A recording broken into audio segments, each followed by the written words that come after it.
बिस्मिल्लाहिर्रहमानिर्रहीम। आज हम पढ़ने लगे AC through are L series circuit कि जब हम एक रजिस्टर और एक इंडक्टर को सीरीज में जोड़ेंगे एक अल्टरनेटिंग करंट के साथ तो उसका बिहेवियर कैसा होगा। तो सबसे पहले जानते हैं कि आर एल सीरीज सर्किट क्या है। एक ऐसा सर्किट जिसमें एक रजिस्टर और एक इंडक्टर को हम सीरीज में एक अल्टरनेटिंग सोर्स के साथ जोड़ देंगे, वो सर्किट कहलाएगा आर एल सीरीज सर्किट, जो कि हम इस डायग्राम में देख सकते हैं। एक रजिस्टर लिया और एक इंडक्टर लिया, इन दोनों को हमने एक एसी सोर्स के साथ अटैच कर दिया। तो जैसे ही हमने इसके साथ अटैच किया तो इसके अंदर करंट फ्लो होना शुरू होगा। और हम सब जानते हैं कि जब सीरीज़ में चीज़ें जुड़ती हैं तो सब में करंट एक ही जैसा फ्लो होता है, और उस करंट को हमने रिप्रेजेंट किया है आई रूट मीन स्क्वायर से। तो इसके अंदर से भी उतना ही करंट गुजर रहा है, इसके अंदर से भी सेम करंट गुजर रहा है। अगर हम बात करें कि इनमें एसी का बिहेवियर कैसा था, तो इससे पहले हमने इन सब को अलग अलग जोड़ के देखा था। रजिस्टर को जब हमने सिर्फ डायरेक्टली एसी सोर्स के साथ अटैच किया था तो हमने देखा था कि इसमें वोल्टेज और करंट आपस में इन फेज थे, उनमें कोई फेज डिफरेंस नहीं होता था। यही करंट है और यही वोल्टेज है, there is a no phase difference. But जब हम एक एसी सोर्स को सिर्फ और सिर्फ इंडक्टर के साथ अटैच करते थे तो क्या होता था, तो उसमें फेज डिफरेंस होता था। तो वहाँ वोल्टेज लीड करता था करंट को 90 डिग्री से, वोल्टेज आगे होता था, करंट जो है वो अभी पीछे था। सो यहाँ पे फेज डिफरेंस होता था। तो अब चूंकि हमने दोनों एक साथ अटैच कर दी हैं एसी सोर्स के साथ, तो अब इनकी वेक्टर रिप्रेजेंटेशन क्या होगी, तो चलिए आइए वो पहले डिस्कस करते हैं। तो सपोज किया हमने एक आरएलसी सीरीज सर्किट है, तो उसमें सबसे पहले हम एक बेस लाइन बनाते हैं जिसको हम करंट की लाइन बना देते हैं। क्योंकि करंट दोनों में सेम है, आई रूट मीन स्क्वायर है, इसलिए हमने सबसे पहले लाइन जो बनानी है वो करंट की बनानी है। ये हमने करंट की लाइन बना दी, that is I root mean square. अब हम पहले रजिस्टर की बात करते हैं। तो रजिस्टर में वोल्टेज जो है वो इन फेज होता है करंट के साथ, तो ये बिल्कुल यही वेक्टर रिप्रेजेंटेशन होगी। यहाँ से लेके यहाँ तक ये बन गया वी रूट मीन स्क्वायर। और अब अगर हम देखें इंडक्टर की बात, तो इंडक्टर में वोल्टेज लीड करता है, वोल्टेज आगे चलता है, करंट पीछे होता है। कितना आगे है, 90 डिग्री से। तो उसकी वेक्टर रिप्रेजेंटेशन कुछ यूँ हो जाएगी, ये हमने ये करंट था और ये इससे 90 डिग्री आगे की तरफ वोल्टेज है। तो अब इस सर्किट में दो वोल्टेज हैं, एक इस डायरेक्शन में है एक इस डायरेक्शन में है, तो हमें इन दोनों को कंबाइन करना है। सो दोनों का कंबाइन वोल्टेज क्या होगा और वो किस डायरेक्शन में बनेगा, उसकी मैग्नीट्यूड क्या बनेगी, वो मालूम करने के लिए हम इन दोनों वेक्टर्स को ऐड करेंगे। ये वोल्टेज थ्रू रजिस्टर और ये वोल्टेज थ्रू इंडक्टर, ये दो वेक्टर हैं, इनको हम ऐड करेंगे। तो वेक्टर्स को ऐड कैसे करते हैं, हेड टू टेल रूल की मदद से। हेड टू टेल रूल क्या होता है कि कोई एक पहला वेक्टर कंसीडर करे। सपोज मैंने ये वाला वेक्टर पहला ले लिया और ये वाला वेक्टर मैंने दूसरा ले लिया, तो दूसरे की टेल पहले के हेड से मिलानी होती है। तो ये दूसरे की टेल है, इसको पहले के हेड से मिलाई, यानी कि ये पहले का हेड है, इसके हेड से मिलाई, और जिधर को दूसरा वेक्टर है उधर को हमने ड्रा कर दिया, दैट इज़ वी एल। तो अगर इसकी हम सही से डायग्राम देखना चाहें तो ये बनेगी इसकी डायग्राम। ये हमने सीधी लाइन बना दी ऊपर की तरफ, तो ये बन गई इसकी वेक्टर रिप्रेजेंटेशन ऊपर को। तो अब इन दोनों का रिजल्टेंट लेना हो तो रिजल्टेंट का क्या तरीकाकार होता है कि पहले की टेल से लास्ट के हेड तक हम एक वेक्टर बनाएंगे, यहाँ से लेके यहाँ तक। ये इन दोनों का, इसका और इसका रिजल्टेंट कहलाएगा। तो अगर हम इसकी फॉर्म देखें तो क्या बनेगी, ये बनेगी भाई इन दोनों का रिजल्टेंट। और इस रिजल्टेंट को हमने क्या बोल दिया, वी रूट मीन स्क्वायर। क्योंकि ये कंबाइंड वोल्टेज है इसलिए हमने इसको रिप्रेजेंट कर दिया वी रूट मीन स्क्वायर से। ठीक है, तो हमने वेक्टर एडिशन से दोनों जमा किए, V root mean square, sorry voltage through resistor और वोल्टेज थ्रू इंडक्टर, तो ये आ गया। अब ये देखें, ये हमारा रिजल्टेंट वोल्टेज है, कंबाइन वोल्टेज, ये है कंबाइन करंट इस पूरे सर्किट में। अब इन दोनों में ये फेज डिफरेंस बन रहा है और वोल्टेज की मैग्नीट्यूड यहाँ से लेकर यहाँ तक बन रही है। अब ना तो हमें एग्जैक्ट मैग्नीट्यूड पता है, ना इसका ये फेज डिफरेंस पता है करंट के साथ, तो ये दोनों चीज़ें हम कैलकुलेट करेंगे। सबसे पहले हम इसकी मैग्नीट्यूड देखते हैं। ये मैग्नीट्यूड बिल्कुल वैसे ही जैसे फर्स्ट ईयर में भी आपने पढ़ा था सेकंड चैप्टर में कि आप किसी भी वेक्टर की मैग्नीट्यूड मालूम करते हो तो उसका क्या तरीकाकार होता है। जैसे कि सपोज किया कि ये क्वाड्रेटिक एक्सिस है, इसमें ये एक वेक्टर है इस डायरेक्शन में, तो इसके दो कंपोनेंट्स, एक एक्स कंपोनेंट और एक वाई कंपोनेंट।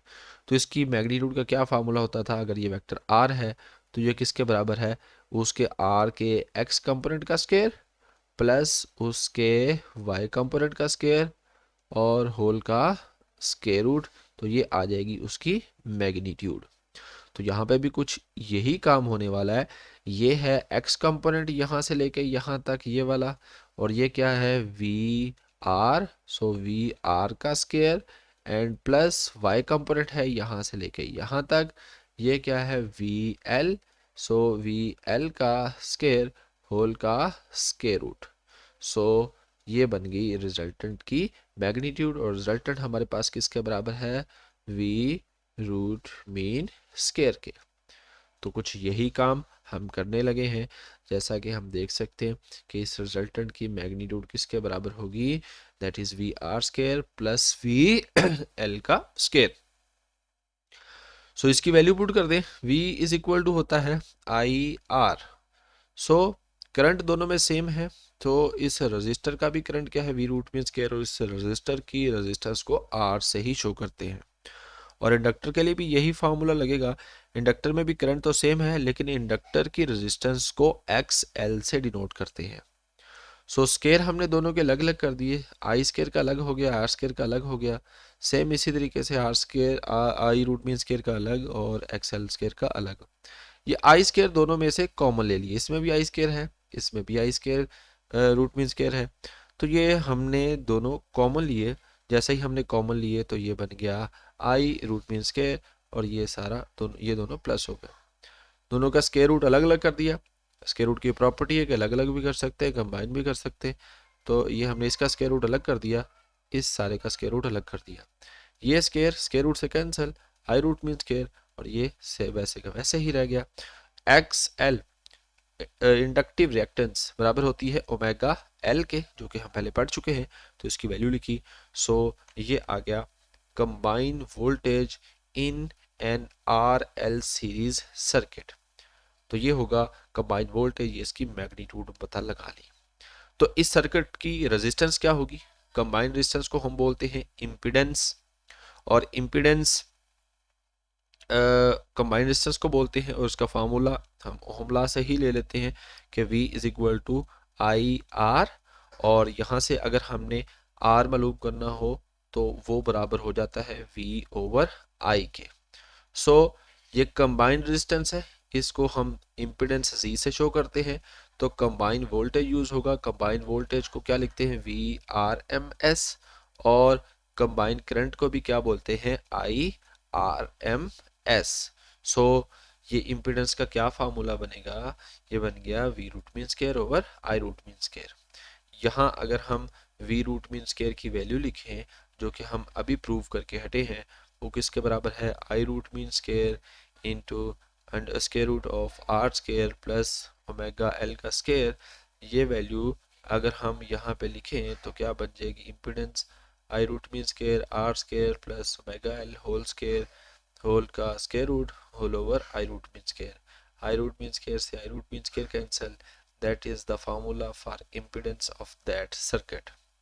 इम्पीडेंस भी पता लगा ली, अब रह गई इसकी डायरेक्शन क्या होगी। तो हम इम्पीडेंस को भी वेक्टर फॉर्म में शो कर सकते हैं, तो वो बिल्कुल कैसे होगी, जैसा कि हमने ये वोल्टेज की वेक्टर रिप्रेजेंटेशन की थी।